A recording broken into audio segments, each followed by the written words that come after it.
नमस्कार. मी सुबोध अष्टपुत्रे. गली गली गोरस फिरे मदिरा बैठे विकाय. कबीरांनी खूप छान सांगून ठेवलेलं आहे.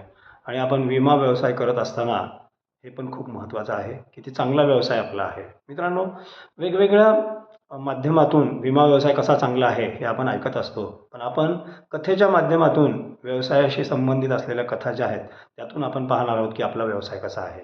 आजची पहिली कथा आहे एका साधूची. एक साधू आणि त्यांचे शिष्य भिक्षा मागण्यासाठी जात असतात. जात असताना 2-3 ठिकाणी त्यांना भिक्षा मिळते. एका ठिकाणी जे भिक्षेसाठी थांबतात. थांबल्यानंतर आश्चर्यकारकरित्या म्हणजे एक छोटी मुलगी त्या घरातून बाहेर येते.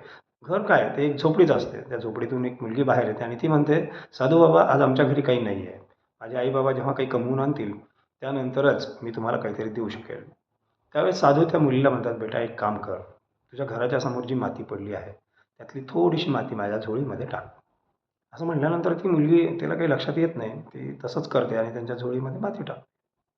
थोडंसं पुढे गेल्यानंतर शिष्य साधूंना विचारतात, "गुरुजी, तुम्ही असं का केलं? त्या मुलीला आपल्या अ, भिक्षेमध्ये माती का टाकायला सांगितली?" त्यावेळेस गुरुजी सांगतात, "बेटा, आज तिच्याकडे काही नाही आहे.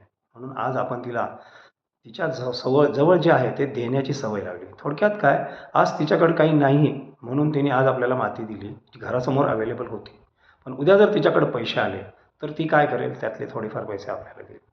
मित्रांनो, ह्या गोष्टीतला बोध आपल्याला हा घ्यायचा आहे, की आपला रोल काय आहे, आपलं कर्तव्य काय आहे. एक विमा प्रतिनिधी म्हणून आपलं कर्तव्य हे आहे, की आपण लोकांना बचतीची सवय लावली पाहिजे. आज त्यांच्याकडे ₹100 असतील, त्यातला ते ₹1 आज बाजूला ठेवतील आणि जमवतील.